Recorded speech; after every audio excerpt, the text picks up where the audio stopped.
abrir a palavra de Deus no livro do profeta Miqueias, está aí no Antigo Testamento. Se você abrir em Mateus e for voltando, está lá pertinho do Jonas, um pouco antes do Abacuque. Livro do profeta Miqueias, capítulo de número 6.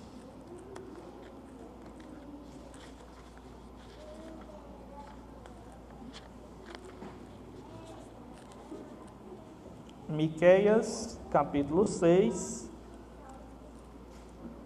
versículo de número 8.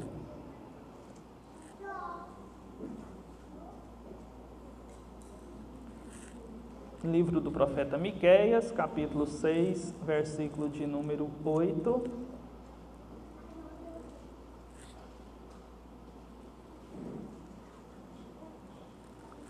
Por gentileza, aqueles que encontraram, queiram dizer amém. Amém. Obrigado, meu irmão.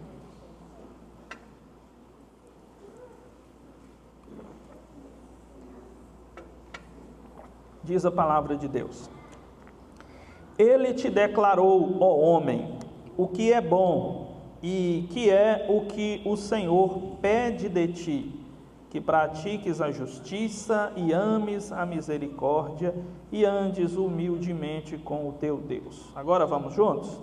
Ele te declarou, ó homem, o que é bom e que é o que o Senhor pede de ti, que pratiques a justiça e ames a misericórdia e andes humildemente com o teu Deus. Amém. A forma como você vive agrada a quem? A Deus ou a você mesmo? Esse é o problema com o qual o profeta Miqueias está lidando. Ele está falando com pessoas que querem viver para agradar as suas próprias vontades, satisfazer os seus prazeres pessoais. Esse profeta, ele viveu no mesmo período do profeta Isaías. Era um período de muita frieza espiritual e apostasia. As pessoas viravam as costas para Deus. As mensagens do profeta Miqueias são focadas em falar do castigo de Deus sobre aquelas pessoas que insistem na rebeldia, mas também ele fala sobre a graça de Deus, sobre o que arrepende e é fiel a Deus. Miqueias também destaca uma parte importante da sua profecia para falar sobre o Messias, o Salvador, o Cristo que um dia viria. Então ele diz, por exemplo, no capítulo 5, que o Salvador viria de Belém, e que Belém não seria a menor de todas as cidades, porque dali sairia o Salvador, que reinaria e que conduziria o povo de Deus em um reino de paz. Ele também fala que no futuro Deus realizará um grande julgamento sobre todas as nações. Mas aqui no capítulo 6, é a parte aonde o profeta Miqueias confronta aqueles que querem agradar a si mesmos, e ele ensina para eles, ou ele relembra a eles o ensino de como viver para agradar a Deus. Qual o caminho de viver para agradar, não a mim em primeiro lugar, mas agradar a Deus em primeiro lugar. Então falaremos hoje sobre o tema vivendo para agradar a Deus. Vivendo para agradar a Deus. Como viver para agradar a Deus? Nós vamos considerar 3 lições. A primeira, como viver para agradar a Deus? Primeiramente, praticando a justiça. Quando nós lemos no verso 8, o verso começa dizendo: Ele te declarou ao homem o que é bom e que é o que o Senhor pede de ti. Ele está dizendo aqui que Deus deu uma direção. Deus falou com aquele povo dizendo para eles: existe algo que eu quero que vocês façam, existe um caminho pelo qual eu desejo que vocês andem. Deus declarou, Deus mostrou, Deus falou, Deus orientou. E quando foi que Deus fez isso? Através dos 10 mandamentos e das orientações que vieram a partir também dos 10 mandamentos, mas principalmente nos 10 mandamentos. Ele apresenta aqui o nome de Deus com todas as letras maiúsculas, Senhor, com todas as letras maiúsculas. É a tradução do hebraico Yahvé. Alguns preferem falar Jeová. É o nome com o qual Deus se apresenta como o Deus da aliança, o Deus que se relaciona com o seu povo através de uma aliança, de um acordo que tem obrigações de Deus e obrigações do povo. E o resumo dessas obrigações é os 10 mandamentos. Então, o profeta está dizendo: Deus nos deu os 10 mandamentos, o caminho para vivermos para agradar a Deus. E aí ele relembra algumas das lições que a gente deduz dos 10 mandamentos. Primeiramente, que vocês pratiquem a justiça. O Senhor já falou com vocês como Ele quer que vocês vivam, e Ele quer que vocês vivam uma vida de prática da justiça. A vida que agrada a Deus é uma vida de prática da justiça. Praticar a justiça aqui significa agir de modo correto nos seus relacionamentos. Tenha em mente a segunda tábua da lei, né? Os 10 mandamentos se dividem em duas partes, que a gente chama de 2 tábuas. A primeira tábua é como eu me relaciono com Deus, respeitando o seu nome, não adorando outros deuses, guardando um dia para adorá-lo e assim por diante, amando Ele com todas as minhas forças. E a segunda parte dos 10 mandamentos fala sobre o meu relacionamento com o próximo, como me relaciono com os pais, com a esposa, com o próximo, com aquele que tem riquezas, enfim, como me relaciono com os outros. E é isso que ele tem em mente aqui. O Senhor te declarou que Ele deseja que você viva uma vida de justiça, que você se relacione com as pessoas de forma justa, que você obedeça os mandamentos de Deus no seu convívio com o próximo. Praticar os mandamentos de Deus em todos os ambientes de relacionamento interpessoal, convivência com os outros. Está convivendo com alguém, conviva de acordo com o ensino dos 10 mandamentos. Por exemplo, eu devo praticar a justiça no ambiente da família. Eu estou num relacionamento familiar, eu tenho que tratar os meus pais com honra, com respeito. Tenho que tratar os meus filhos de forma correta. Eu tenho que educá-los, tenho que ensiná-los. Tenho que mostrar a eles o caminho certo e o caminho errado, e dizer para que eles não andem pelo caminho errado. Se eles insistirem na rebeldia, eu preciso corrigi-los. Não é à toa que Provérbios várias vezes fala da vara, e que Deus diz que repreende e disciplina a quem ama.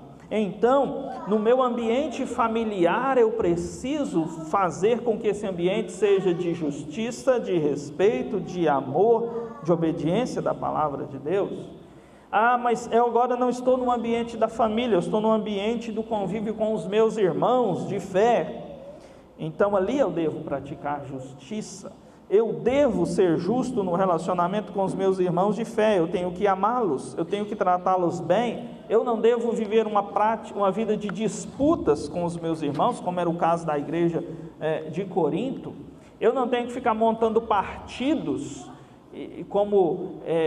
para levar pessoas para fazer o que eu acho que é certo, independente da palavra de Deus, como era o caso de Jezabel em Apocalipse capítulo 2, mas eu preciso interagir com os meus irmãos de fé, de forma que eu fale o correto, que eu os leve para mais perto de Deus, apresente Deus para eles e cultive comunhão santa com eles.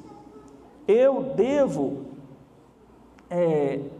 querer que os meus irmãos estejam bem, não devo ficar querendo tomar o que é deles e levar vantagem sobre eles.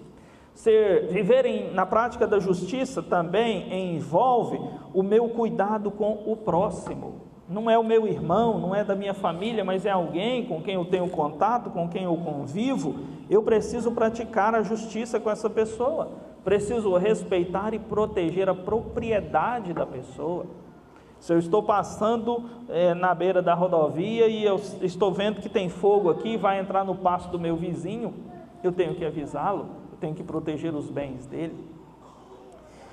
Eu tenho que proteger tudo que é dele, respeitar e proteger o que é do próximo. Eu não devo jogar lixo na porta da casa do meu vizinho, não devo jogar pedra na janela do meu vizinho, não devo colocar o som estourando para arrebentar com os ouvidos do meu vizinho. Eu tenho que respeitá-lo, cuidar bem dele, protegê-lo. Não devo desejar o que é dele, devo respeitar a sua intimidade e devo respeitar a maneira do meu próximo pensar e agir. Eu penso que a gente tem que fazer as coisas de um jeito, votar em tal candidato, torcer para tal time, frequentar tal igreja. Ele pensa diferente. Eu até posso dizer minha opinião para ele, mas vou dizer de forma respeitosa, amorosa, sem oprimi-lo, sem machucá-lo, sem feri-lo. Conviver bem com o meu próximo, vivendo a vida da prática dos mandamentos, na minha interação com o próximo. Praticar a justiça também tem a ver com o nosso relacionamento com o pobre. Diz o Senhor Jesus que os pobres nós sempre os teríamos conosco. Em todos os lugares haverão pessoas ricas e pobres. E a igreja ela deve ter um olhar especial para a pessoa pobre e para a pessoa solitária, para o órfão, para a viúva.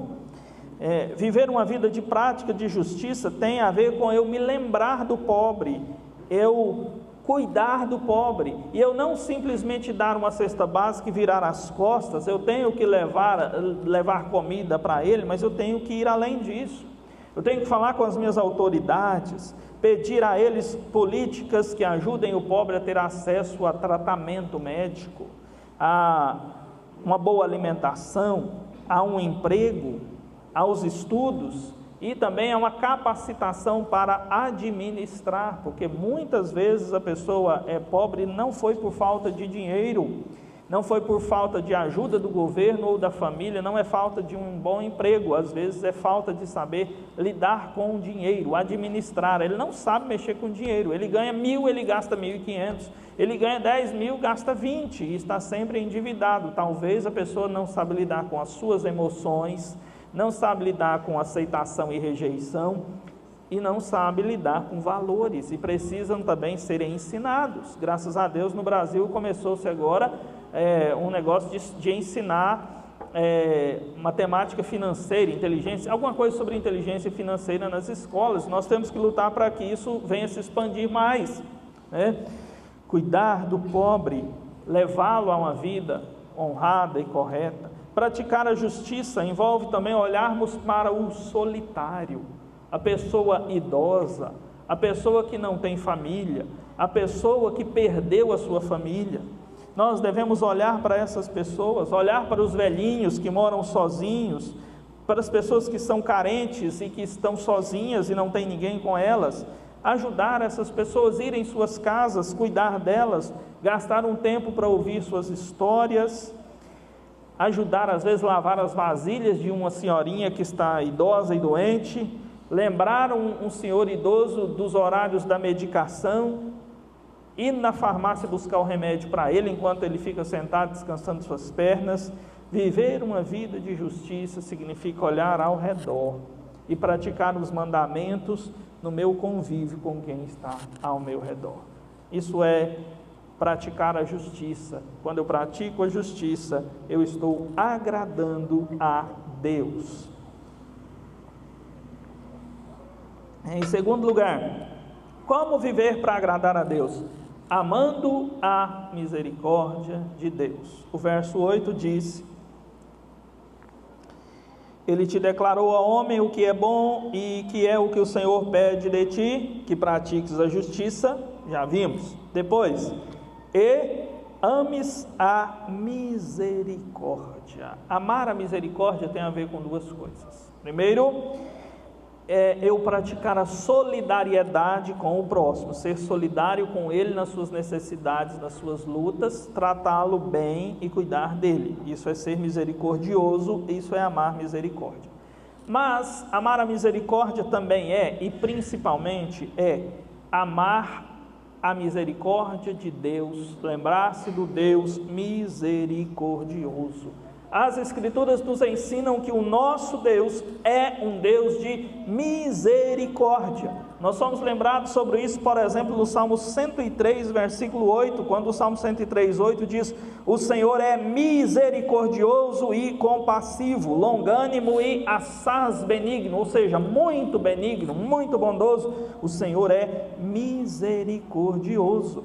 Quando a Bíblia diz que Deus é misericordioso, isso significa que Ele não me dá o que eu mereço, porque eu sou um pecador, que desobedeceu a Deus e quebrou os padrões de Deus. Eu já nasci com uma natureza pecaminosa, corrompida, inclinada para o mal, e quando eu tive condições, eu entrei no caminho do erro, do pecado, e pratiquei o mal, e vivo praticando o mal, falando o mal, desejando o mal, maquinando o mal na minha mente. Então, sendo eu uma pessoa corrupta, eu mereço o juízo de Deus, eu mereço o tormento eterno, eu mereço o inferno, eu mereço as piores misérias dessa vida e mereço o castigo eterno no lago de fogo e enxofre.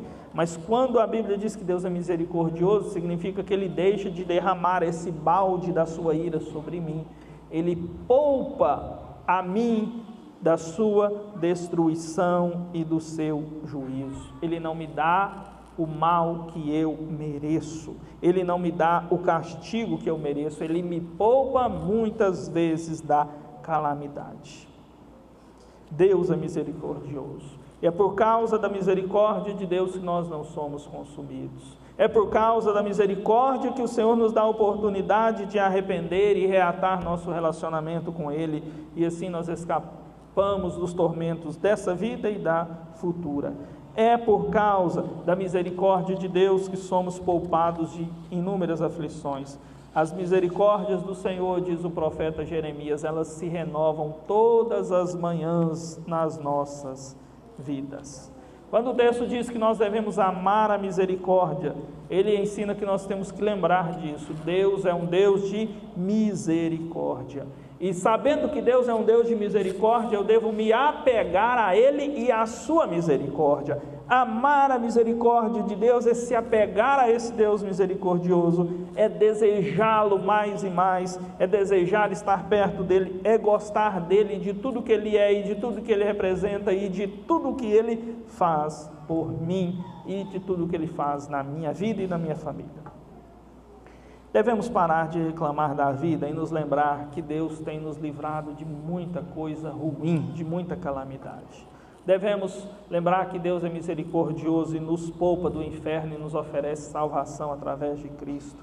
Devemos nos lembrar de quantas bênçãos o Senhor nos dá todos os dias. Quando a gente acorda, Deus já preparou o ar para a gente respirar, já preparou o caminho por onde vamos andar, já preparou o alimento e a água para nos saciar naquele dia, e está sempre cuidando de nós, cuidou de nós durante a noite enquanto dormíamos e nos livrou. Nos livrou que o teto da nossa casa desabasse sobre a nossa cabeça, nos livrou que o homem mau e sanguinário entrasse e nos destruísse enquanto dormíamos. O Senhor é o Deus que livra e que protege, Ele não dorme, Ele está todo o tempo acordado cuidando de nós. Então nós devemos nos lembrar disso e nos apegar a esse Deus tão bondoso e deixar fora as reclamações. Bendito seja o Senhor. Como viver para agradar a Deus? Praticando a justiça, amando a misericórdia. Quem está entendendo até agora, diga glória a Deus. Terceira lição: como viver para agradar a Deus? Sendo humilde diante de Deus. Vamos lá para Miqueias 6:8, a última parte do versículo, vamos ler juntos? Depois da vírgula. E andes humildemente com o teu Deus. E andes humildemente com o teu Deus.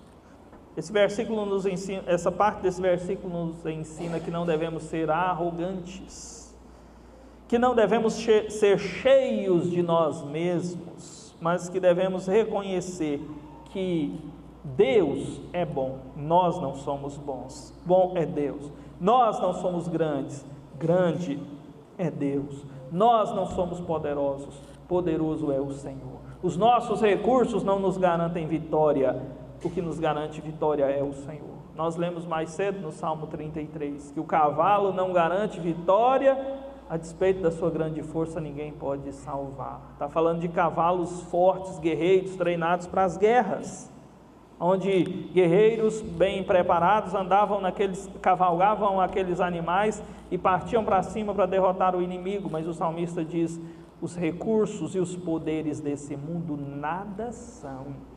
Deus é quem é todo poderoso. Andar humildemente diante do Senhor significa ser humildes e reconhecer, significa reconhecer que grande e poderoso é o Senhor e nós somos pequenos, nós não somos capazes, nós somos limitados. Nós vivemos um período de muita mistura religiosa e muitas ideias religiosas sendo pregadas. E muitos são os líderes religiosos que ensinam que o crente tem muita autoridade, ele tem que determinar o que ele quer, ele emite decretos. Mas a palavra de Deus nos ensina que, na verdade, nós somos miseráveis pecadores.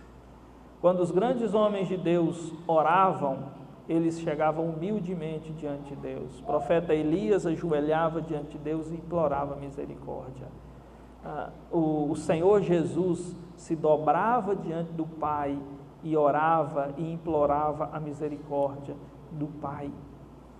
E assim todos os profetas. Daniel, em alguma ocasião, se dobrava diante de Deus e dizia: o Senhor é grande e poderoso, e a nós compete o corar de vergonha, porque nós somos fracos, nós não somos ninguém. Neemias do mesmo jeito.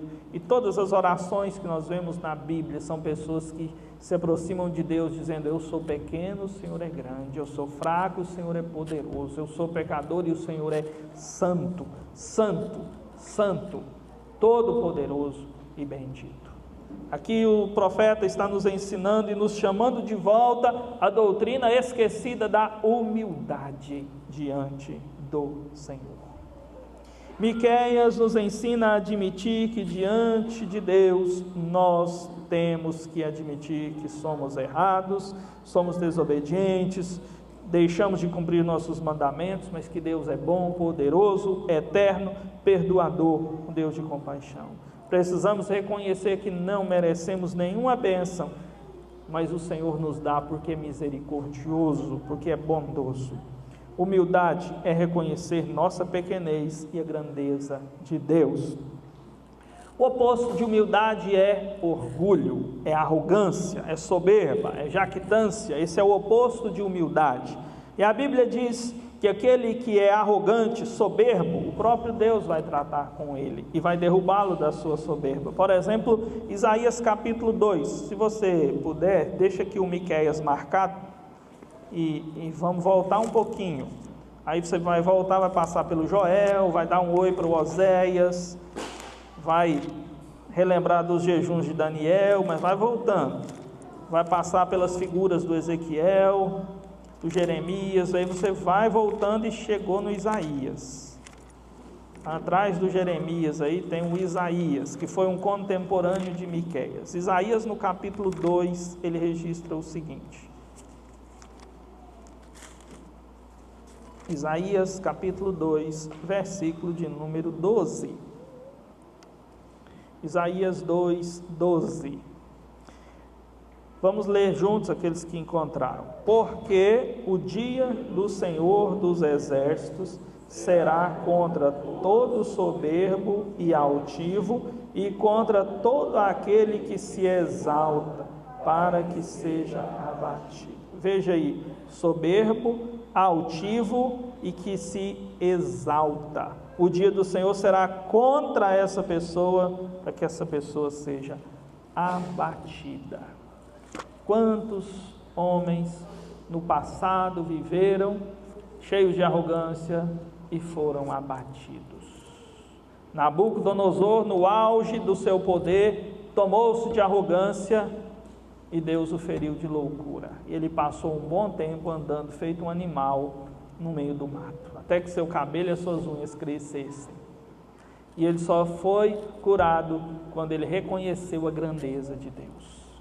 Que o Senhor não precise fazer isso conosco, mas que nós aprendamos o caminho da humildade diante de Deus. Grande é Ele, nós somos pequenos e falhos, mas bendito seja Ele que enviou o seu Filho Jesus para resgatar pecadores tão complicados como nós, para nos dar vida, perdão e salvação. Como ter uma vida que agrada a Deus? Muito mais do que ser um frequentador de igreja, muito mais do que sendo um recitador de versículos ou um cantador de canções que falam de Deus. Para viver uma vida que agrada a Deus, devo praticar a justiça. Meus relacionamentos precisam ser marcados pela obediência a Deus. Para viver de modo que agrade a Deus, devo amar a misericórdia de Deus e os feitos misericordiosos de Deus. Para viver uma vida que agrade a Deus, devo ter humildade e reconhecer que não sou nada diante de Deus e que Ele é grande. E mesmo sendo eu pequeno, Ele se compadeceu de mim e veio até mim. Mas Ele o fez por misericórdia. Quero pensar com os irmãos em algumas aplicações para caminharmos para o fim. Primeiro, seja mais do que um frequentador de igreja. Viva de modo que agrade a Deus. Seja mais do que alguém envolvido com Bíblia, com igreja, com espiritualidade. Seja alguém que tenha um foco supremo, viver para a honra de Deus, para a glória de Deus, para a obediência, para o agrado de Deus. Ao dirigir-se para um local de culto para adorar a Deus, não se dirija com a motivação de buscar algo que venha satisfazer suas vontades, te dar prazer, mas dirija-se ao local de culto buscando conhecer mais de Deus para viver como Ele deseja que vivamos. Segundo, em seu relacionamento com o próximo, lembre-se dos 10 mandamentos. Lembre-se de honrar as pessoas, proteger a vida, proteger o casamento do próximo, não mentir, não cobiçar. Lembre-se de ser respeitoso, de amar a todos igualmente. Aliás, sobre isso é importante a gente falar um negócio aqui. Nós somos uma comunidade de mais ou menos 100 membros. 100 membros são aí mais ou menos 30 famílias. Se cada família, por exemplo, tiver 3, 4 pessoas, são mais ou menos 30 famílias. Em uma comunidade onde a gente tem 30 famílias, a gente precisa saber o nome desse povo. E a gente precisa conversar com esse povo. Quando a gente encontra essa turma na rua, a gente tem que dar um bom dia, em graça e paz. E se a gente vê algum parado na rua com o rostinho meio encabulado, a gente tem que chegar perto e falar: ô irmão, como é que tá aí, rapaz? Posso te ajudar em alguma coisa? Eu conheci um senhor muito magoado com a igreja, e morreu magoado com a igreja. Um dia, ele foi na igreja, ele não era assim, ele era de uma igreja boa.